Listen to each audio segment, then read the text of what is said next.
Ciara, you and me have been friends for a very long time. 34 years. 34 years. 34 years. Just because a relationship endures for 34 years doesn't necessarily mean it's a good relationship, but I believe that it is. It is, 100%. And Brilliant. we've both developed on that road, on the 34-year road. Yeah.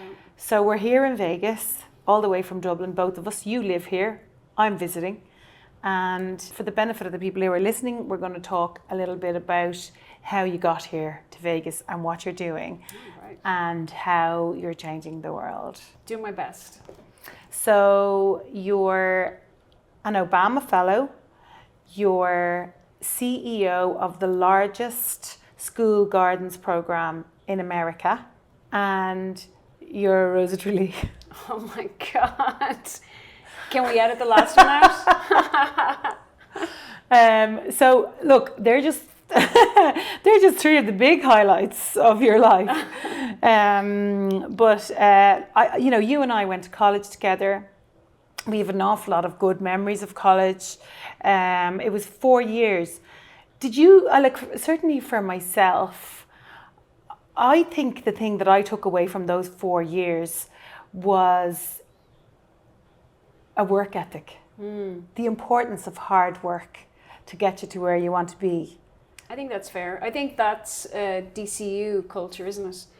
Like everybody else. Remember we were really jealous of the Trinity students, and they were going to college 8 hours a week, and we had to go like 30 hours, and then we'd have like 30 tutorials. I never went to any tutorials, I must confess. I could never find them. But I know people who did go to them. You're probably one of them. I'm sure I did. I was a goody two-shoes, yeah. But I think we had 40 hours a week lectures, and like people who were studying like arts in Trinity had like 8. Yeah. So what was if you were to take one thing away from those 4 years in college, is there one? I think for me, what's interesting, and I think people forget this, like who live in Ireland and don't emigrate, but I always remember being in college knowing that I was going to emigrate, because if you go back to that time, which was early 90s, there weren't the kind of opportunities that there are today in Dublin. Like it was super working class, there was no tech industry, there was no financial services, and for people like us coming out with these, really great marketing and business degrees, where the hell, like they were international degrees, where the hell were you going to get a job in Dublin? You know what I mean? And I think a lot of people in our class were thinking, where are we going? And a lot of people did emigrate, and then many people returned, but I'm just one of the people who didn't. So we were educating them for emigration for a number of years until the long-term strategy, the FDI strategy, started to actually pay off. Yeah, and amazing that it did, and amazing that so many of them immigrants left Ireland, went out and got all this amazing experience in America, in Japan, in Australia, and then when the Celtic Tiger happened, suddenly there were jobs for them, and they brought it all back. And how brilliant is that? Yeah, they brought all that skill and knowledge and expertise back, and then they brought their families back. Yeah. And everybody the vast majority of people kind of want to come home. Yeah, and the vast majority of people did. Yeah. And when I look at like the people left, there's only 2 or 3 of us left, in America or Germany or wherever. So you're a first generation immigrant. This is a phrase I've heard a few times in the last week since I've been here in Vegas. A first generation immigrant. What does that mean? Tell me about that. I arrived in Washington, D.C. in 1993, and I had $1,000 in my, as they call it in America, fanny pack, but in my money belt, and a bottle of Jameson whiskey, and that was it. And I actually didn't know anybody, and you introduced me to the one person in the world I did connect with, Hemming Nelson. Yeah, we both did our J1 in America, and I managed to get you down to Washington, D.C. where I was, and I introduced you to a bunch of people that I was hanging out with down there, and you're still friends with them. Yeah. In fact, Hemming, your friend Hemming, arrived at the airport and picked me up, and that's why I remember the bottle of whiskey, because he always tells everybody, I picked Ciara up, and she had a green duffel bag and a bottle of whiskey under her arm. And so he remembers the Irish immigrant arriving in America, and he was living in a group house with 4 or 5 guys, and I fit right in. With all the boys. With all the boys, yeah. Having the crack in DC. Yeah. Wow, and that was 1993. I mean, I look, I think back to you then, and I think, you know, I mean, we were all in awe of you. We all thought you were amazing even then. Oh my God. I know you don't know probably didn't why. realize it, but we were. I mean, I look back at you then, you were a Buddhist, like you practiced the Buddhist philosophy. You were a vegetarian. You were very conscious. You were very aware, even back then when the rest of us were so not. Right. You know, that emotional kind of maturity and awareness that you had. To what do you attribute that? Like, how did you get that? So I don't think it was. I don't think it was super intentional, and that I was. What's the word? I don't know. Intellectually aware per se. I think I was kind of forced to do it because I had a lot of struggles with depression and anxiety, and the only way I could cope with them was through meditation, which, you know, brought me in the pathway to Buddhism, and working out and eating healthy. And when I did all those things, I actually felt better. And so it was really necessity. Yeah, You know, it wasn't, but they were practical tools. yeah, but they were very solutions. practical tools. Yeah, and I, use them all the way to today, 30 And years later. they led you to that awareness, that Yeah. emotional awareness that you had, that kind of put you out there ahead of the rest of us, and we're still all just trying to catch up with you. Oh God, I don't know about that. But yeah, I mean, I think that's why they say, oh, your struggles can be your greatest assets. I mean, I think they can if you're lucky enough and if you find the right toolbox, you know. So I had got a toolbox and I assembled these things that worked for me. Yeah. So food, exercise, and meditation. Yep, and I still do it Yeah. every morning. They're the three things in your toolbox. I mean, it's Yeah. like you always read these things, the top 10 habits of highly successful people.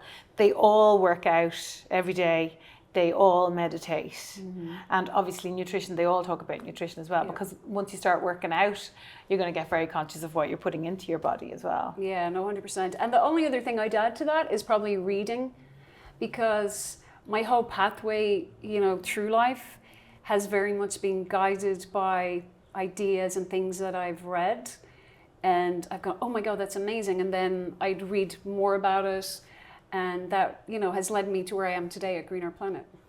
So let's talk a little bit, before we get on to Green Our Planet, tell me a little bit about the career that led you up to Green Our Planet. So, like, I went to visit you in New York, and you had this phenomenal apartment overlooking Battery Park. I remember there was an entire wall made out of glass, looking over at the Statue of Liberty. Like, you were living the American dream. Yeah. Weren't you? Tell me a little bit about that period. So when I emigrated to America, my dream was definitely to become a documentary filmmaker. And, you know, like growing up in Dublin in the 70s and 80s, well, you know, there was no film industry per se. Yeah, we were a third world country. Yeah. We were with Portugal, Greece and Ireland were the lowest incomes, GDP. lowest GDP in Europe. And I remember in the 80s, there was 20% unemployment at certain points.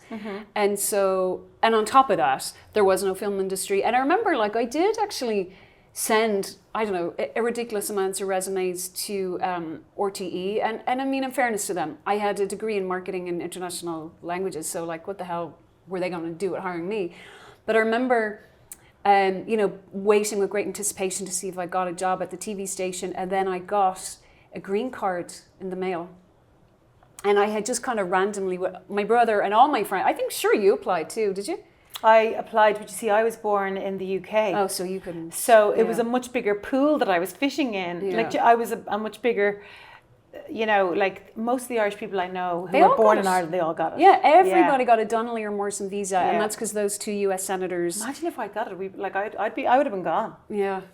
Yeah, so anyway, I got that in the mail, and I said to my mom, well, I'll be gone for 2 weeks, 2 months, 2 years, who knows? Knowing that in America there's this amazing film industry, and I was going to go and make it. And I actually wanted to emigrate to New York, but I was scared by myself. I was like, geez, like, you know, this 22-year-old or 23-year-old heading to New York, that seemed a bit daunting.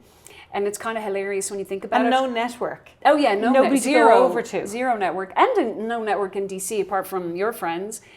But what was hilarious in hindsight, and this is because there was no Google back then, it turns out that DC was the most dangerous city in America at the time. and had the highest murder rate, than any other city. And they had Mayor Barry, who was a real corrupt mayor. And anyway, but I discovered that course upon arriving. It was too late then. But and so I came to America to become a filmmaker. And my first job, though, was at a Mexican restaurant. And of course, as you know, there were no Mexican restaurants in Dublin when we were growing up. It was called Rio Grande. And I was selling fajitas and tortillas and jalpenos and, all the other wait staff. And is that how you pronounce them? Yeah, that's how I pronounce them. And all the wait staff thought, oh my God, that's so hilarious. But they didn't tell me. Yeah. And I jalpenos. Yeah, jalpenos. And I think I was in that restaurant for 3 months. And then I got fired, and no surprise. And then I was like actually genuinely running out of money. And I remember saying to Hemming, our mutual friend, and I was like, oh my God, like I really need to make it in America. Because you hear the stories of the Irish emigrating to America and sending their families home money and all the opportunities. And I just got fired from the restaurant. So I was like, who would give me a job? Like in my thoughts was in film or TV or anything. And so my crazy logic was the BBC. Why I thought that, I don't know. I guess just because England is close to Ireland. Yeah. So anyway, I headed down to the BBC bureau, and there was a really lovely receptionist there called Melissa. And I had my resume, which had nothing whatsoever to do with TV, and just gotten fired from the restaurant. And I said to her, could I meet the bureau chief? And I knew that's what I had to ask for, right? The bureau chief. And she was like, well, Steve's not here right now, but if you want to wait a while, when he comes back, maybe he can say hi. And I waited an hour, and there was no sign of Steve. And she came over, and she was like, do you, maybe you come back later? But in my head, I was like, if I don't get a job here, I have to go home to Ireland. There was a lot on the line. She didn't know. 2 hours later, still no sign of Steve. And I think at that point, she was probably like, this girl is mental. And then 3 hours later, Steve arrives in, and I could hear her saying, it's a very nice young lady from Dublin, and here's her resume. And, she's waited 3 hours to see you. And Steve came over, and he's this petite man with kind of, salt and pepper hair and steel rimmed glasses. And he said, hello, and shook my hand. And then he said, I hear you're looking for a job. And I said, I am. And he said, well, anybody who waits 3 hours deserves a job. Wow. And that's how I became, coordinator at the BBC, which is, And that was the beginning of the American dream right there. But you see, that probably would only happen in America. I think it might. I can't see that happening in Ireland, or in RTE. Like, you'd never get a meeting with the guy. Yep. He wouldn't just walk in the door and chat to you. Yep. Yeah. So there is... And then you have to be really desperate. There is something to be said for, like, if you don't ask, you don't get. Yeah, well, there you go. That's that lesson right there. Yeah, and that's something that I suppose our generation has learned probably the hard way. I always say that to my daughter, who's 16, if you don't ask, you don't get. Yep. You've no hope of getting it if you don't ask for it. Yeah, true. And I think, now younger generations, maybe they do have more opportunities. They certainly do in Ireland, that's for sure. Yeah, they do. And so maybe they're not as desperate. They don't have to ask as hard as us. Right. And so, So you started off at the BBC, then you went to... So I had a year-long job there, and I knew, because they rotate people all the time, right? It's a international news bureau. Yeah. And so then I started looking for a job, and I remember it was in the Washington Post. That was back in the days when you look for your jobs in the newspaper. Yeah. And I saw an ad looking for an executive assistant for an ABC TV company, ABC Television. And it turned out, so I thought I was applying to ABC Television, which I was, but it was a small documentary company owned by them called De Villiers Donegan Enterprises. And I was applying to be the executive assistant to their president. And I was lucky enough. And he said, oh, you worked at the BBC. Done. That was it. Of course, that was so prestigious, And I was like, wow. And so then that company, the whole of ABC Television got bought by Disney. So I ultimately ended up working for Disney. Yeah. Okay, so when you had the beautiful apartment in Battery Park, where were you working that time? That was early 2000s. So I moved from London to New York to set up Line Television's US division. And I actually set it up in this beautiful apartment overlooking the Hudson River, the view of the Statue of Liberty. But pretty quickly, within the first 7 or 8 months, I'd actually sold a few TV shows, a few series to PBS and Discovery Channel. And so we ended up opening an office. And it was this amazing, like this was like, I felt like I was Sarah Jessica Parker or something. I had these cool boots and really cool clothes, and had this corner office overlooking the Empire State Building. And I remember specifically, it was 2003, and the Empire State Building lights were green for St. Patrick's Day. And I remember sitting there going, wow, this is the dream. Like, I'm 33 years old, I have an office of 60 people making films, and this is the American dream, and I've made it. And this is not the right path. And I remember hearing my inner voice saying that, this is not the right path. And of course, I squelched it, because like, I know. who the hell wants to hear that when they've your got golden cool boots on? handcuffs. Right, yeah. Yeah, so, yes, but that was my first inkling that I wasn't on the right track, was that moment in that office where I actually clearly had kind of culminated in a lot of hard work and a lot of luck and a lot of help, had gotten to that point, and then I was like, uh-oh. Okay, so tell me what happened then. You're riding on the crest of a wave. Mm-hmm. Your star is in the ascendant. Mm-hmm. You're on an upward trajectory. And what happened? So then Kim and I both, well, because we'd gone from making meaningful science and history films and stuff for, Discovery Channel and PBS and BBC and stuff, and suddenly we were making a lot of reality shows. And so I think one of the, maybe the lowest moments was there's, just when you, like I did so many dating shows and wedding shows, and there's a show called Cash Cab, and it's still on television actually. And my boss in London came up with the idea, but it's basically a quiz show and a cab. And I think when I think I sold like 400 episodes or something crazy to Discovery Channel. And I remember everybody being so excited, but I was so not excited. I was like, oh my God, I came to America to make a quiz show in a cab. Like, what the hell? And I realized that what I really wanted to do was change the world, like, and make a positive impact. And so that was my first inclination into that side of who I am. Like, I thought, oh, documentary filmmaker, I'm a successful TV producer, this is it, but it wasn't. And that was my first inclination to that. So, yeah, so I think, from the moment of sitting in New York in the office, on St. Patrick's Day in 2003. It took a long time. It took almost to 2011 before we actually really started changing things and getting out of TV. And a couple of things happened. Firstly, we ended up working with this amazingly inspiring environmentalist called Dr. Richard Leakey, who has passed away in the last few years. Amazing man out of Kenya. And we were working on some films for him, and we were talking about like how amazing the planet is, and how, from 1900 to 2050, half of all the species on the planet are going to be extinct. So if you managed, if your grandmother or grandparents was alive in 1900, 150 years later, the animals that were around then, half them will be gone, which is incredible. And so I read this book called The Sixth Extinction, as did Kim, and we were just like, this is craziness. I mean, half of all the wildlife on the planet are going to be gone by 2050. Why is nobody talking about this? Why is nobody talking about this? So we made some films with Richard Leakey about that. And it was sticking in our heads, and we were like, and with Richard, and we talked to him, and we were like, how do we get everybody to be a conservationist, right? And so this was in my mind and in Kim's mind. And then Kim was working on a book, and he was traveling 4,600 miles along the Andes writing this book. And I was back in LA at this time. And I was thinking about this challenge. How do we get everybody to be a conservationist? Because if we want to save the planet and, let's face it, ourselves and the other species, we have to do something really big, and we have to do it fast. And so Kickstarter had emerged around this time, and they were raising all this money for all kinds of cool creative projects.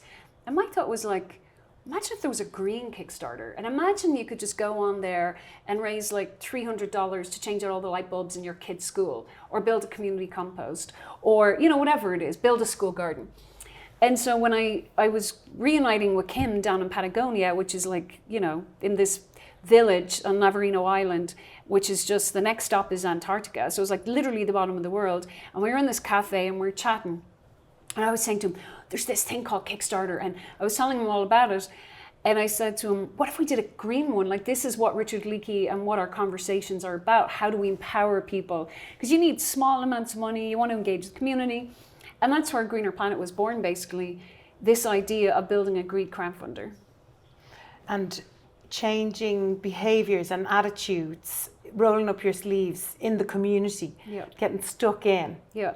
Yeah. Yeah. And so it was just going to be, and it was hilarious because like we talk about not having a rashers, like we hadn't a clue that like to do something like Kickstarter, you had to be serious tech people, you needed serious amount of money.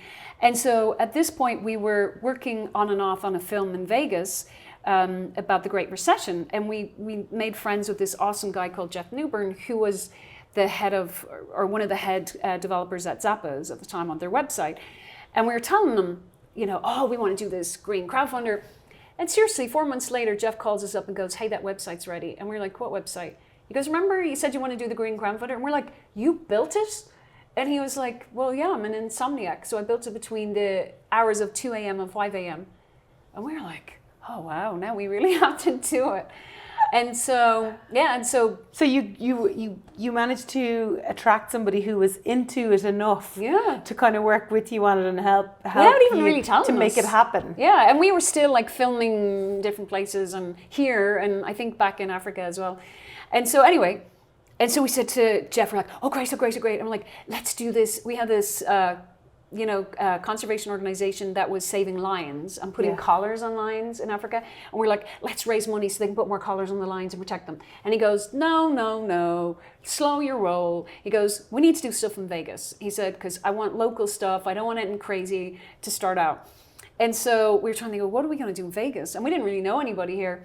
But we had a friend who knew a principal who wanted to raise money for a school garden. And they were like, oh, okay. So anyway, we went out and shopped the little film. You know the way they do the little films at Kickstarter with the kids saying why they wanted a school garden. And we uploaded it and and then they raised $8,000 in a couple of weeks. And then all these other principals started doing it too. And we were like, oh, wow, that's crazy. Okay. And that's how Greener Planet was born. Very quickly, tell us about Kim.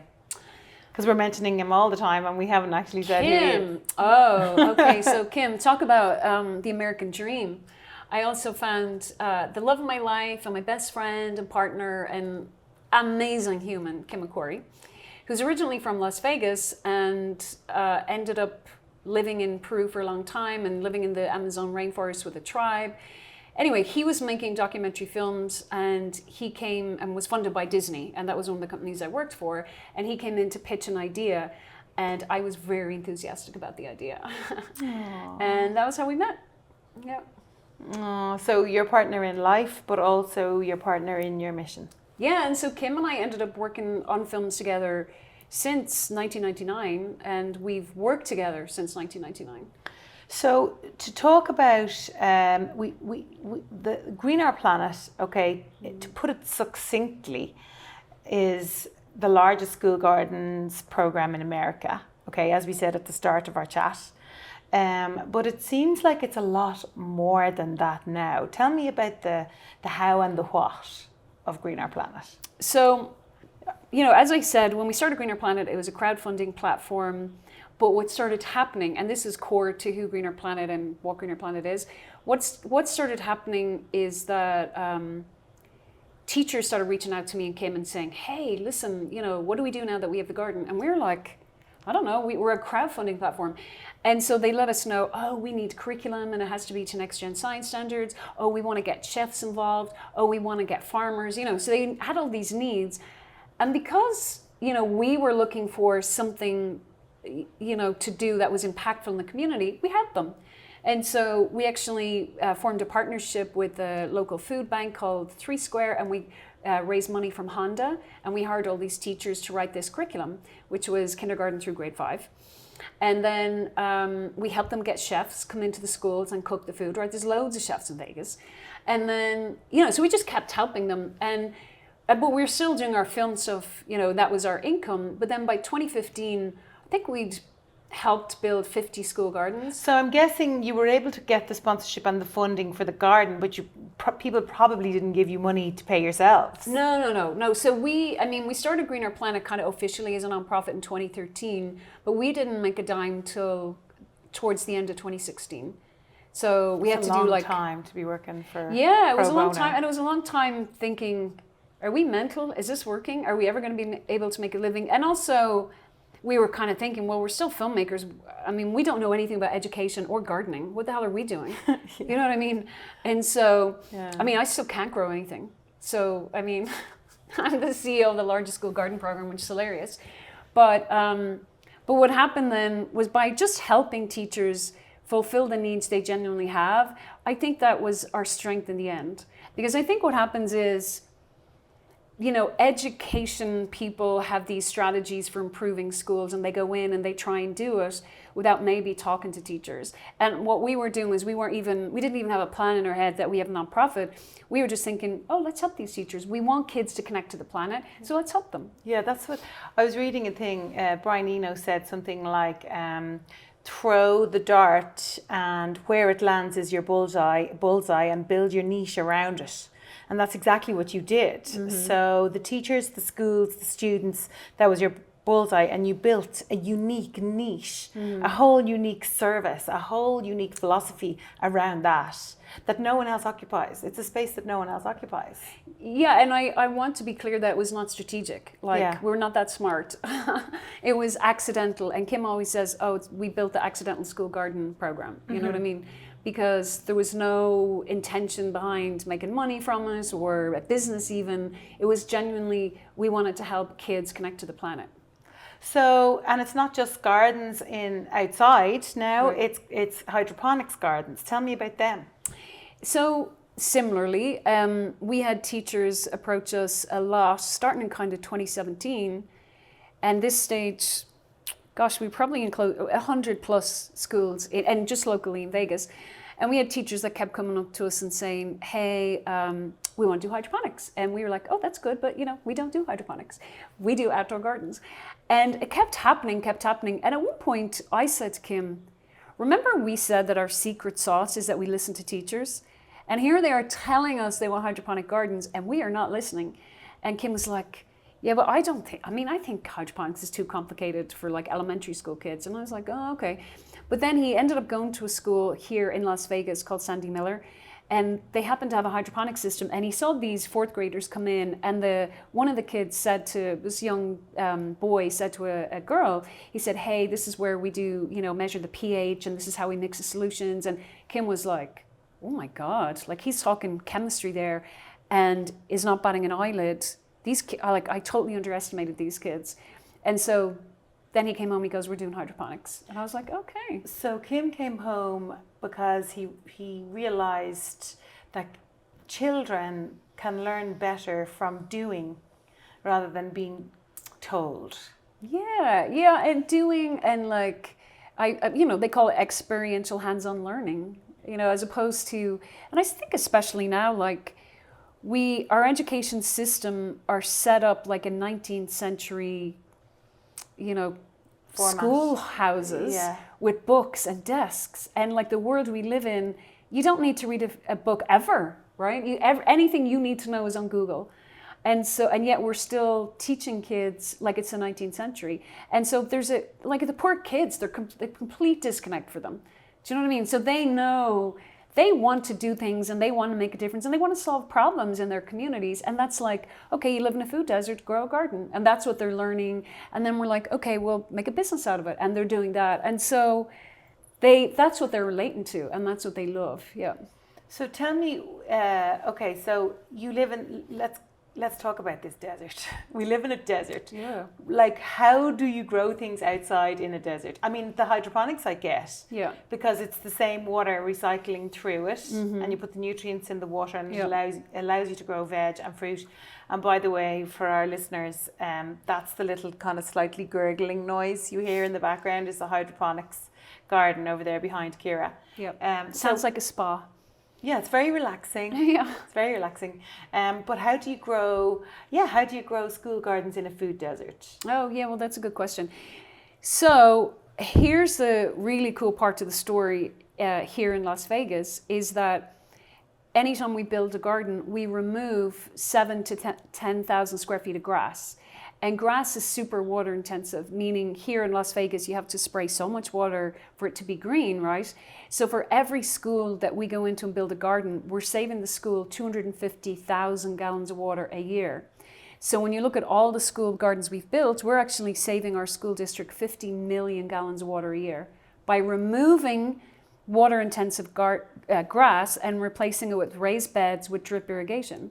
So actually, and the really fun part of the story is that our water authority is one of the most progressive, amazing water authorities in the world.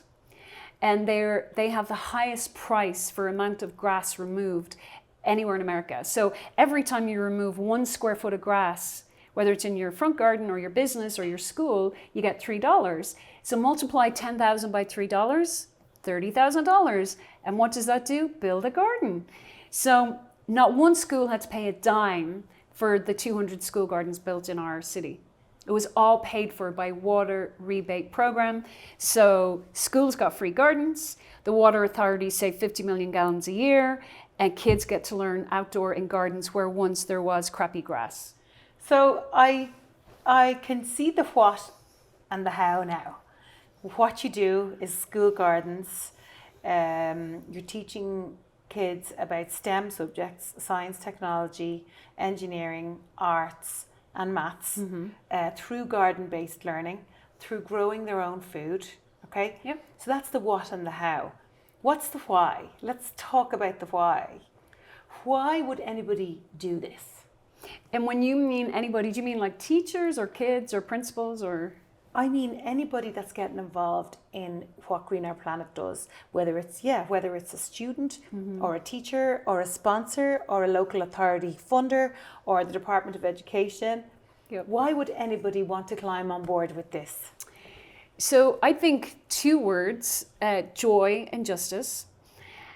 And, it's not rocket science. If you have fun at school, if you are enjoying school, you're just going to automatically learn. And what you see, like if you go out into the school gardens or even in the hydroponic laboratories, growing plants, tending to them, harvesting them, kids love it, right? They really enjoy it. And so, we've loads of examples of principals telling us, oh, I had these troublesome kids and I put them in charge of the hydroponic systems, or they're in the garden club now.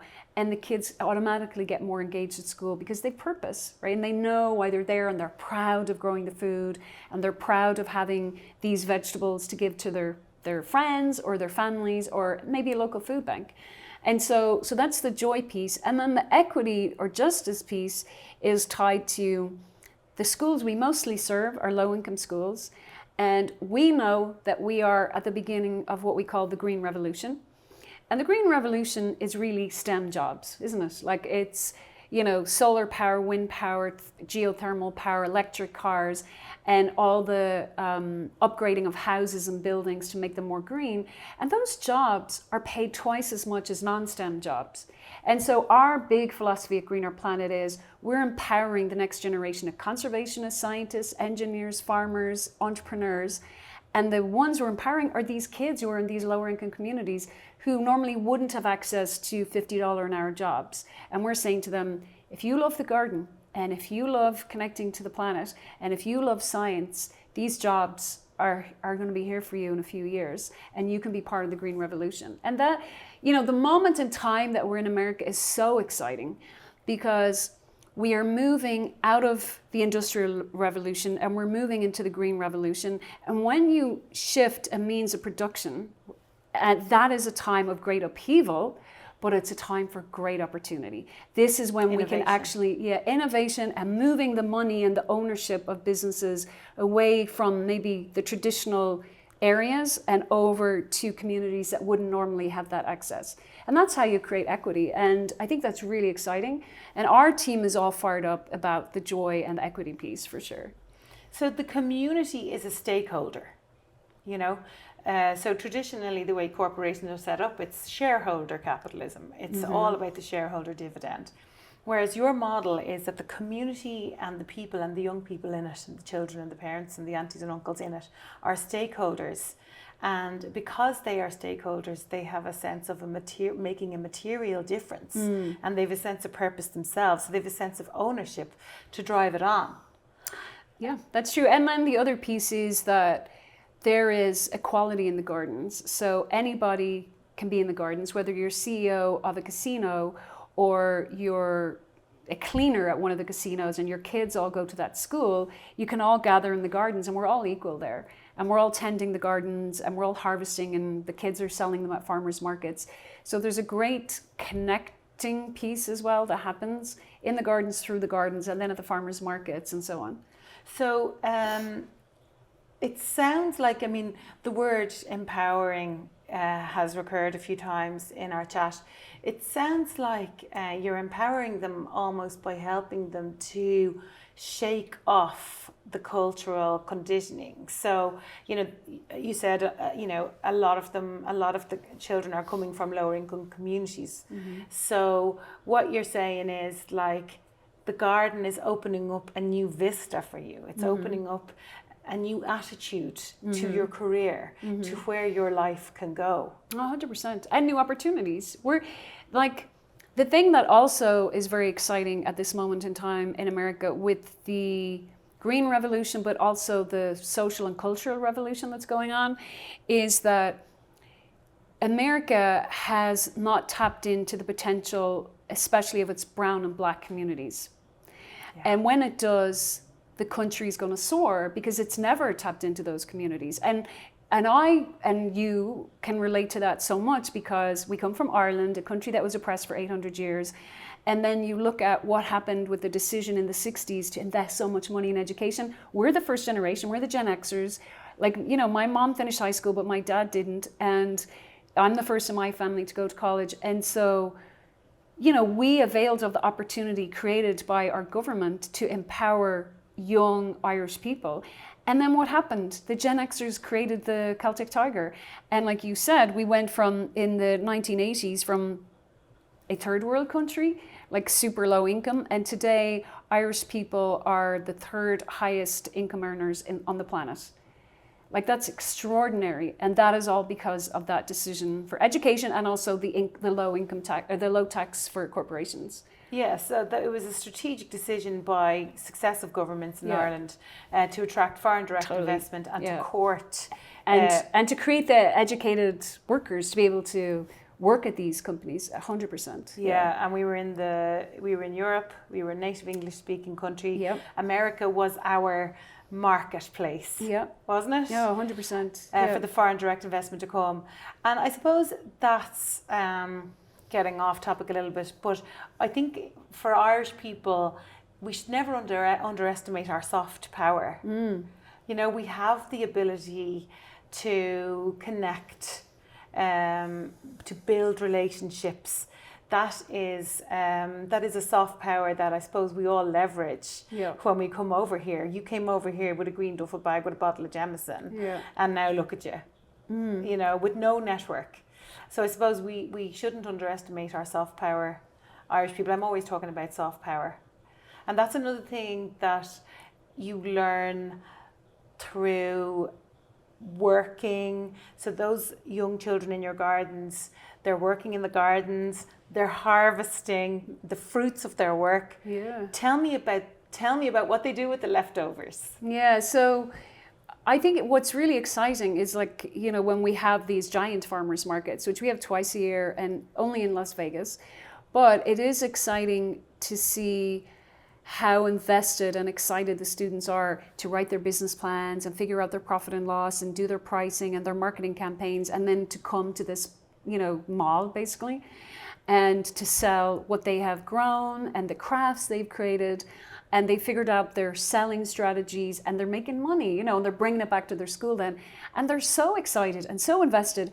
And so that moment in time is a moment where we are creating equity. We're saying to these kids, you are the next generation entrepreneurs. And here in this moment in time, you'll have this experience that you associate with joy, that you associate with great excitement and a great day in your elementary school career. And camaraderie with your fellow students. 100%.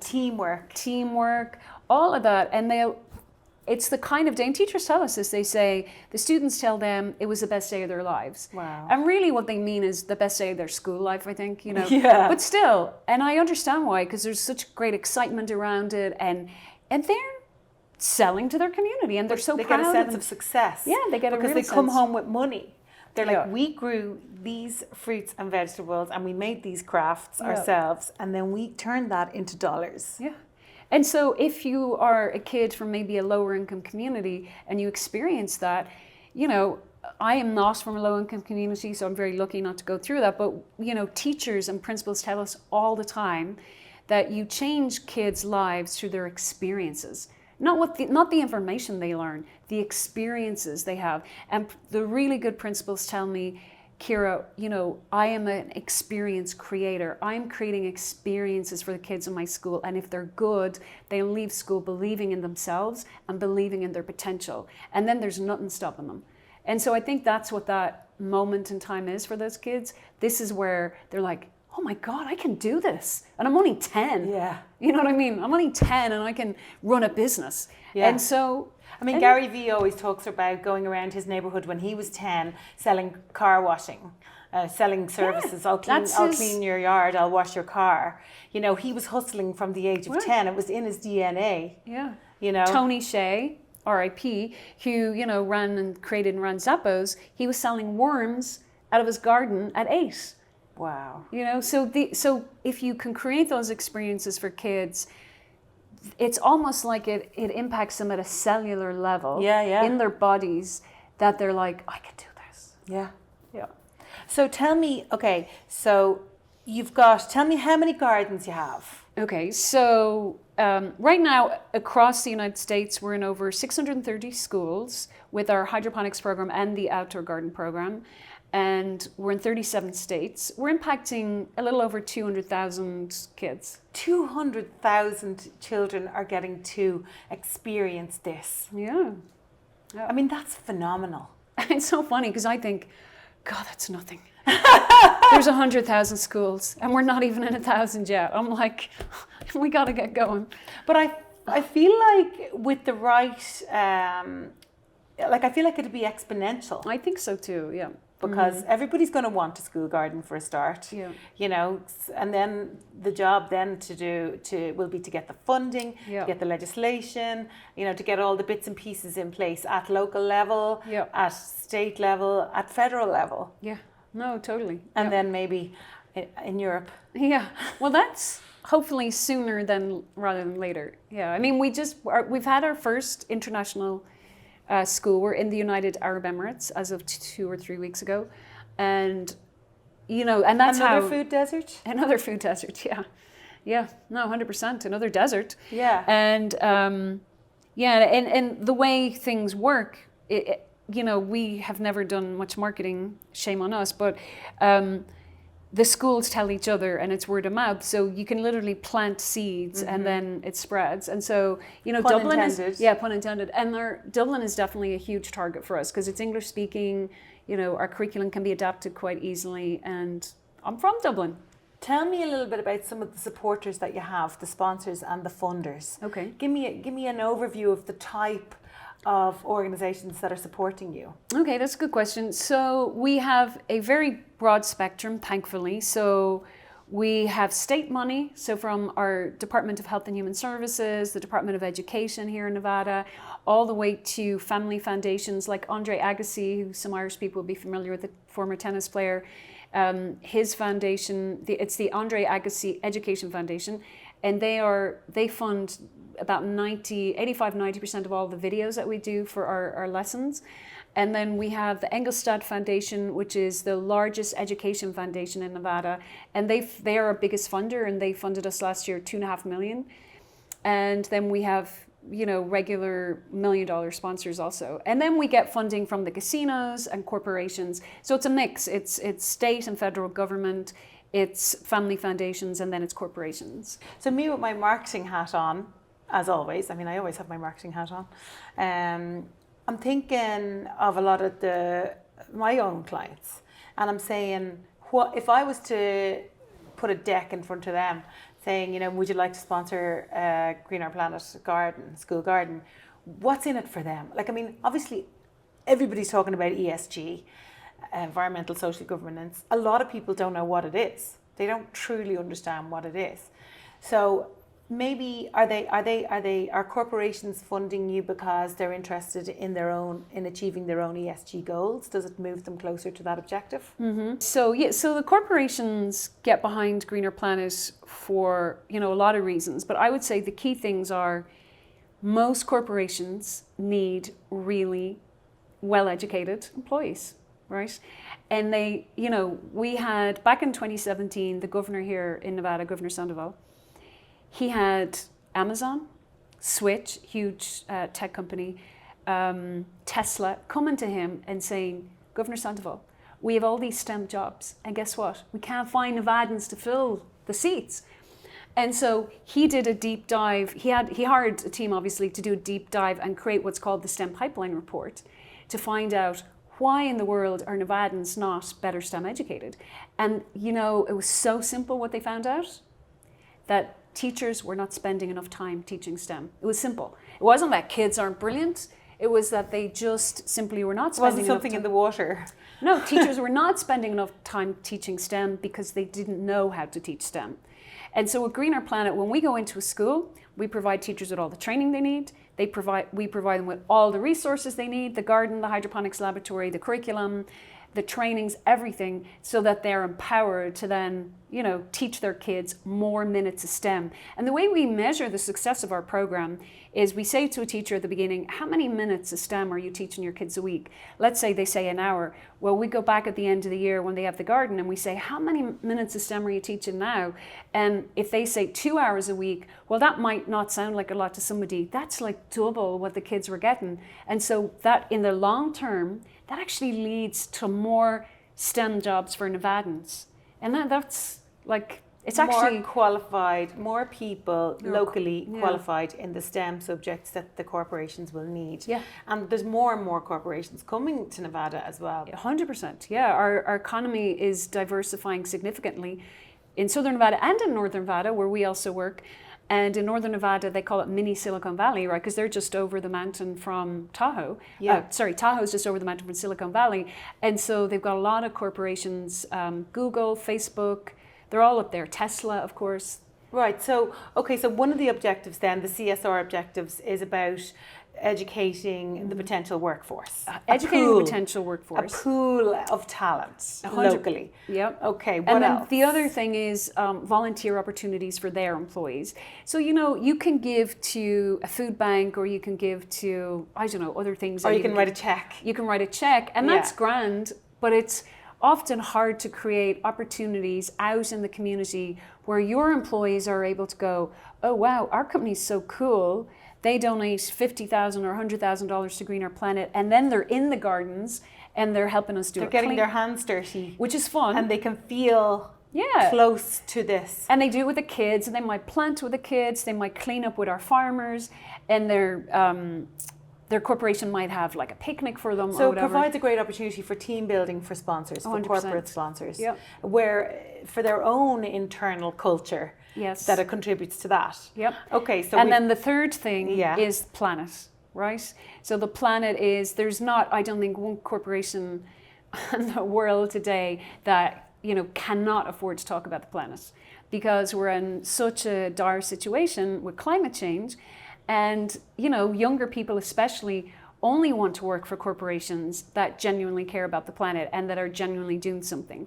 And so if you're saying we're investing in the next generation of conservationists by, sponsoring this school garden, and you bring your employees out there, it's a win-win, right? It's a win for the kids, it's a win for the employees too. I love it. So you've got the triple bottom line there. You've got the people, which is the potential pool of talent, and nurturing your own internal culture. Mm-hmm. Then you've got the planet piece, which is saving water, growing your own food, which reduces locally air miles and carbon. And if you do it hydroponically, it's super sustainable, right? Because it uses 80 to 90% less water than traditional agriculture. I mean, for me, it just seems win-win-win in terms of sustainability, because you're growing your own food locally, so you're not flying food in from outside, number one.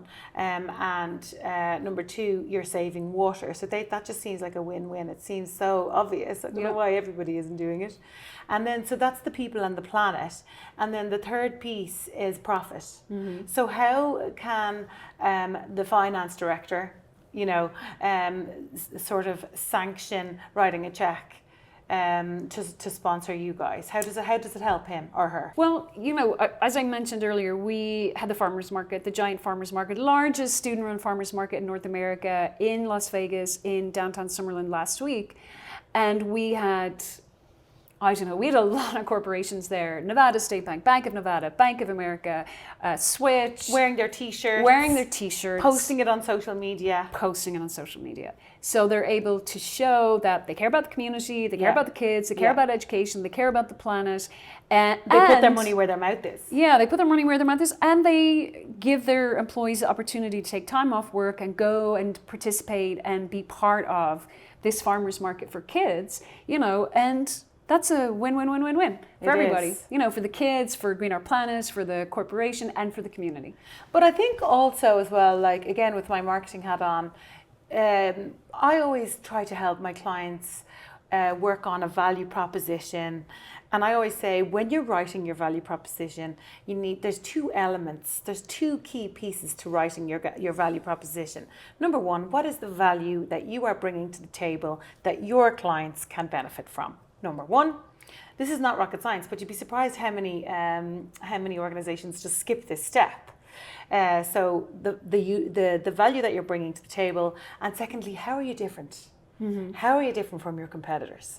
Because sometimes you have you're in the red water, you're not in the blue water, and you've got lots of competitors in the red water with you that are doing the exact same thing that you do. So as a marketer, my job is to find a way to differentiate you from your competitors. And I would see getting involved with something like Green Our Planet as a big differentiator. Like if I was, completing a pre-qualification questionnaire or, completing a tender for a client, and I was able to put in a piece under the CSR piece, about sponsoring Green Our Planet, that's a differentiator. So if the two tenders are sitting there being assessed and money-wise, give or take, they're the same, what's the thing that's going to make them pick you? And that's the third P of the triple bottom line, as far as I can see, the profit piece. How do you turn that, how do you turn helping an organization like Green Our Planet into a differentiator that makes you unique in your space? No, 100%. And essentially what you're saying is investing in your community is an investment in your company. And it's true, because it's like, it's an ecosystem, like a school garden. So companies can't survive without their customers. Well, their customers are the parents of the kids. And so when they see companies investing in their kids, that's amazing for the employees and for the customers, right? So it's your employer brand is going to benefit from this, and your customer brand is going to benefit from this. So it's back to that whole sustainability piece, because we have a tendency to think that sustainability only refers to, green building or, energy conservation or reducing your carbon footprint. But sustainability is, across three different metrics. So it has to be sustainability of people, thriving, sustainable communities, planet, obviously the energy conservation, the water conservation, that piece, and then the profit, because if the organization doesn't maintain profitability, then it's not going to sustain in the long term. Yeah, 100%. So what you seem to be doing here is, and it just sounds phenomenal because it ticks all of those boxes. Doesn't it? For potential sponsors. People, planet, profit. Yeah. Yep. And in that order is good. And in that order, exactly. Well, they're all interwoven. They are interwoven. So they're almost, it's not necessarily that one is more important than the other, but the people underpins everything. The people underpins everything. Yeah, 100%. What drives you, Ciara Byrne? What drives me? So why do I get out of bed in the morning? Yeah. So I am driven to work very hard at Green Our Planet for my team, for the students and teachers we serve, and for my belief that connecting people to the planet in a meaningful way can transform their lives. I know that myself from my own story. I mentioned earlier I struggle with depression and anxiety. And I mentioned some of my toolbox. Well, the exercise and the meditation often takes place outdoors. And the outdoors is a huge part of my life. And connecting to the mountains and the water and the earth has, I suppose for some people it might be like religion, you know, having a God in their life. Or for me, it's always been the planet. And I feel genuinely very connected to the planet. And I know how important that is to my life. And so when I came to Las Vegas first, and I heard 70% of the kids that we serve live in poverty, and I was like horrified. Yeah. Horrified, 70% of the kids, because you know, I'm sure if Irish people think about Las Vegas, their number one thought isn't poverty, but it should be. You know, that 70% of our kiddos don't have enough food to eat or don't have access to the kind of opportunities that middle class kids have. And so, you know, I know that connecting to the planet can help them thrive and be successful in their lives. Because, you know, when you're born in a neighborhood that doesn't have a lot of opportunities for kids, it's really challenging. So that's what drives me. That's what gets you out of bed in the morning. That's what gets me out of bed in the morning. It's the children. It's the children. It's the children, and I think my belief that the planet can help the children is my superpower, because I've noticed that, like, you know, obviously Greener Planet has faced gazillion challenges many times, like we're about to go under at various points. And in those moments, I just believe so strongly in what we do, I never let it happen. Like I believe so strongly that we're going to succeed because it's for the kids and I know how it can help them. I believe so strongly in it that, you know, some people might call some of the things that their chances or risks that we take to be stupid, or how could you possibly believe that was going to work? But that's my superpower that I bring to Greener Planet, that I'm so committed to our mission. Do you have a dark side? Do I have a dark side? Yeah, doesn't everybody? Yeah, I definitely do. Yeah. I'm Machiavellian to the core. When I get stressed, I lash out, for sure. I lash out, and I can get stressed quite easily. So hence the meditation. You have a very big job. I mean, it's, you know, it's quite a stressful job. You have a lot of plate spinning. I do have a lot of plate spinning. Yeah. A lot of moving parts. Mm-hmm. Yeah, and I think also the dark side can be just negative thoughts. Like who doesn't have them, right? But I think, you know, I really do believe that saying that what scares us most is not our dark side, but our light. And that stepping into our light is really scary. And I personally also do find that. I feel like I'm only barely tapping my potential, and I'm always holding back because I'm almost scared of what will happen if I really reveal myself and who I am and my potential. So I feel that. And when you get the negative thoughts, what do you do? How do you mitigate for that kind of downward spiral that we can all go into? Catastrophizing, I always call it. Yeah, and it's so get easy. That? Oh yeah, like, I mean, I can tell you, like, I might open an email and it might be, let's say, I don't know, from a sponsor or a principal, and maybe they're complaining about something, or from an employee and they might be complaining about something. And, you know, you get frustrated because you're like, oh my God, I work 60 hours a week and, you know, they don't know how much I'm putting into this or whatever it is. And then you're like, well, if that happens and then this happens, so the catastrophizing starts. But what I have been doing a lot more lately is really holding it out and saying, okay, let's go have a cup of tea and let's just look at it. And what you realize is that there's something in the message, there's something in the interaction that has triggered something in you that's from a past experience, probably from your childhood, usually, and it's triggering that. And when you're like, oh, and when you get curious about it, what's that triggering? And what's that about? And then it stops you going down the black hole. So replacing judgment or negativity with curiosity. 100%. I love that idea. And it's also where the person who sent the email, you know, the default is like, oh my God, I can't believe they, like, you know, they don't get it, they don't understand, or that.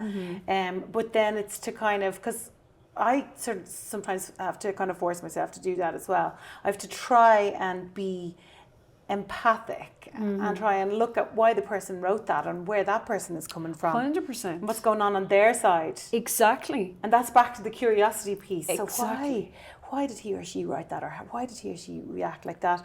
And when you do that, it kind of stops the negativity in its tracks. Yeah, it actually shifts the triggering into something like wonder, like you're wondering, And I have the same thing, because, you know, sometimes I can be like, why did somebody from my team do so? And it seems stupid. And I'm like, you know, immediately move into judgment instead of taking a step back and going, now that person's normally really good. Why would they do that? And then you find out that something crazy happened and they had to do something that they wouldn't normally do. You know what I mean? And then I'm going, well, thank God I didn't lose the head, you know, because losing the head never ever does anything good. Never ever. It never has a positive outcome. Never. Yeah. You know? Never. And it's surprising how often we still lose our heads, even though we know rationally that it never has a positive outcome. Yeah. Well, I don't believe that people lose the head intentionally, because lose the head is literally you're triggered by something that creates this surge of emotion in you. We're acting out like a child. Pain, but you're out, and it's pain. You know, there's pain inside people that is touched by a comment, an action, or whatever from somebody, and it literally hits that pain, and the outcome is anger, outburst. And so when you get curious about the trigger and the pain, that's when you can actually start some good healing, you know? And I think people that do the type of work that you do, I mean, you're clearly an emotional person. You clearly have a very high EQ. And people that are very emotional are obviously going to be triggered. Are we more easily triggered if we're highly emotional? I'd say we are. Yeah, I would say I'm, and you know, and also I think a lot, what triggers me, honestly, is just trying to spin too many plates. And then when the trigger happens, I don't have the bandwidth to cope with it. Do you know what I mean? Yeah. And we shouldn't really be putting ourselves into that position. Like, I shouldn't be spinning that many plates. Why am I doing that? Yeah. Right? So that's what I need to get curious about. Well, Ciara, why are you spinning all those plates? What are you trying to prove? Who are you trying to prove it to? You know what I mean? Because the outburst is not really about that person. It's like, it's triggering other things. So yeah. So it's about taking a step back and looking at it and going, right, what has led to this? Yeah. You know, and it's usually a confluence of a load of different things that have fed into this situation. So let's end on something kind of big and inspirational. Like I'm a great believer in ending on a call to action. Oh yeah. This is going to be put out on social media, my social media, your social media, Greener Planet social media. It's going to be on our websites. If you were going to say to anybody watching this who's inspired by everything that you've said here today, and they kind of maybe wanted to get involved in some way, how can they get involved? What are the different ways that people can get involved? Well, before they even get involved in Greener Planet, can I make a call to action that's not to do with Greener Planet? Yes. So my call to action is to take a short walk every day and to connect with the planet. Notice the butterflies and the bees. And in Ireland, oh my God, you have the best trees and beautiful spaces in the world. Yeah. And people are hurrying through with their hoods over their heads and their AirPods in. Yeah. And I would say take the AirPods out, take the sunglasses off, and just go for a short. And I mean, I'm saying if you have 5 minutes, go for 5 minutes. And give yourself as a human the opportunity to connect with where you come from, which is the planet. Like, we're all part of this planet. We're all part of this universe. And when you connect with that, there is a great deep peace. So I would say that would be my call to action. And for Greener Planet.